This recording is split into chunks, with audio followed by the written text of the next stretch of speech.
So thank you so much. This has been just an amazing seminar series. Thank you so much to the organizers. And thank you also for inviting me to talk. This is a talk where I'm really wanting to elicit some collaboration. I'm very interested in what other people are doing, and I want to share a little bit about what I'm doing, and I hope that we can somehow join forces here and really get some interesting science and, of course, potentially some therapeutic targets. So I'm going to talk today. First, I'm going to remind you a little bit about the key aspects of the spike protein. And then I'm going to tell you a little bit about my research on another peptide, and its important lipid interactions. And then finally, I'm going to talk a little bit about how we can use kind of a similar lipid discovery platform for a spike protein fusion peptide.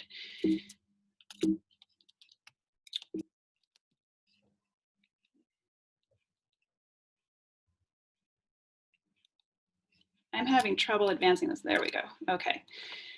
So as you know, SARS COVI spike protein is one of the few proteins that are encoded in the genome. And it acts as a trimer, but it actually has several subunits. And the S1 subunit binds to the angiotensin converting enzyme, ACE2, and exposes the S1, S2 interface, and then cleavage happens. And then that finally exposes a fusion peptide, which is circled here in red.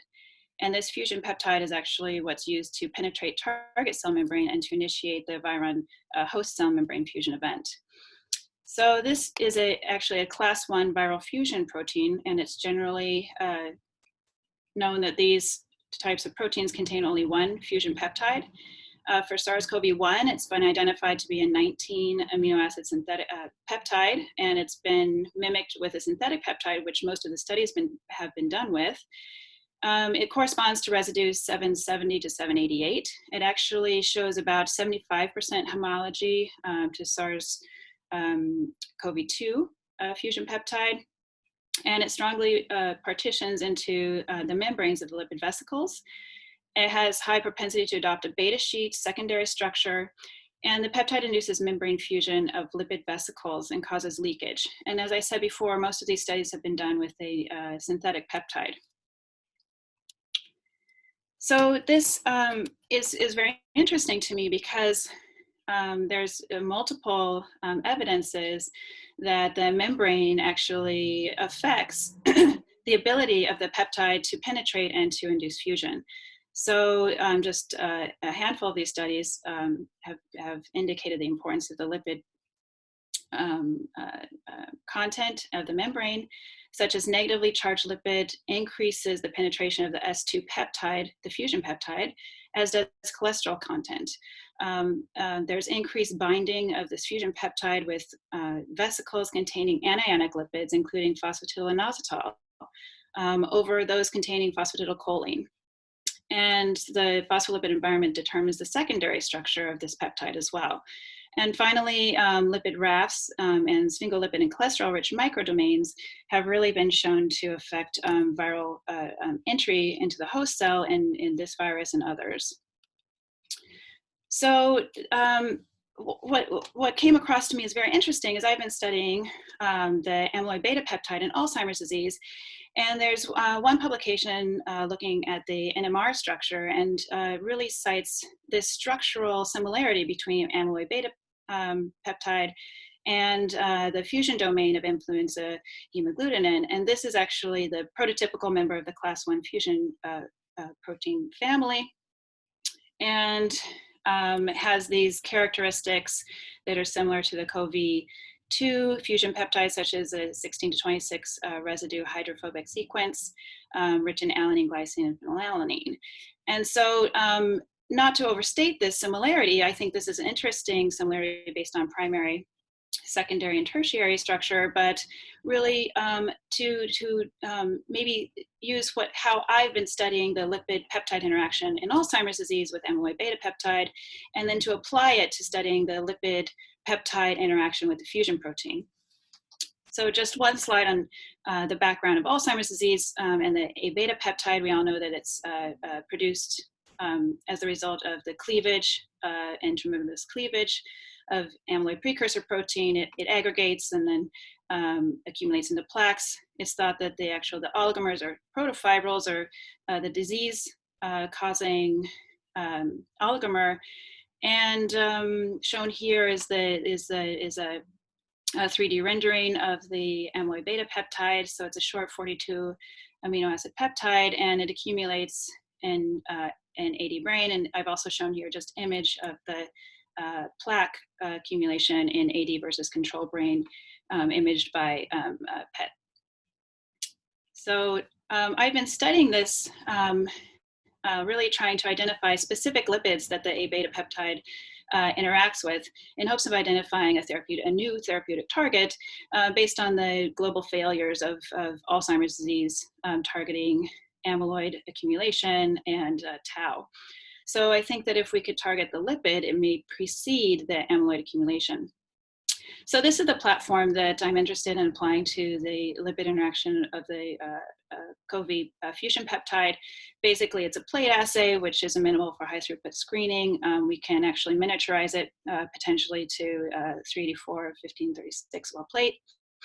And it's kind of a modified ELISA where we're actually binding the lipid to the plate and then looking at the ability of a fluorescent peptide to bind. In the case of Abeta, we can see that it does not bind all lipids equally. Here we can show differential binding between the green lipid shown in A and the blue lipid. It binds the blue lipid better. We can actually calculate some dissociation constants, and binding constant of about 300 nanomolar is actually quite good for a lipid peptide interaction.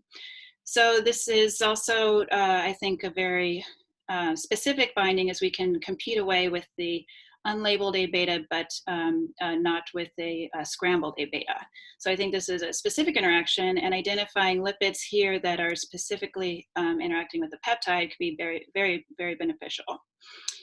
So using an orthogonal approach, we can also look at the lipids that are natively bound to peptide.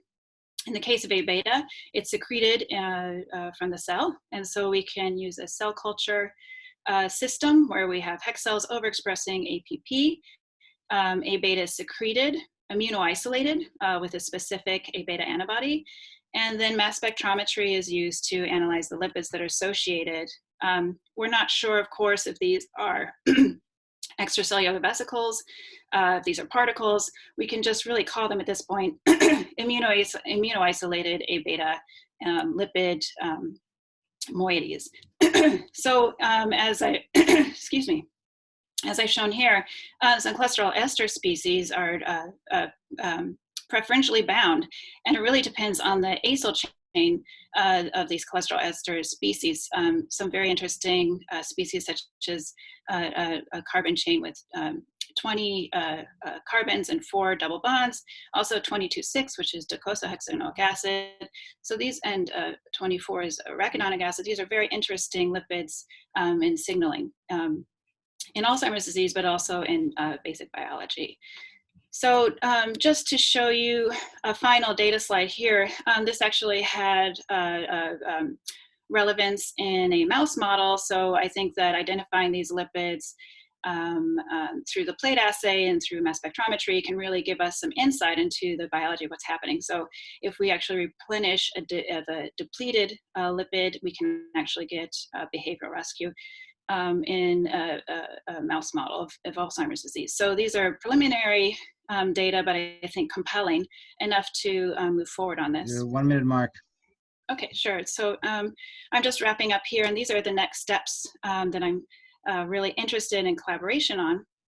So really what we need to do first is to identify fusion protein lipid species preference, potentially using this plate assay.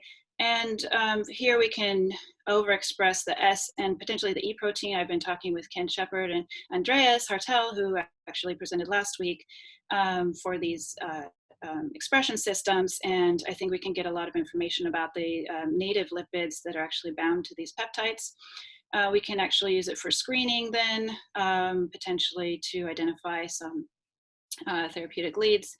And also, what would be very interesting is in collaboration with the COVID Biobank, if we could get some clinical specimens, we can actually look at the lipid content initially of these immunoisolated particles. And this will give us a lot of insight into basic biology, but also help us identify potential therapeutic targets. So with that, I'd just like to thank so much my collaborators. Right now I have a pretty small lab, but we're expanding potentially after the ramp up. But also a great thanks to Charles Curran, the High Throughput Screening Center, and also to Renu Nandakumar, who runs the Biomarkers Core Facility and has the lipidomics, targeted lipidomics facility up and running. And thanks to the Shepherd Lab, to Kenneth, and to Andreas, who we're starting up a collaboration with. So thank you so much.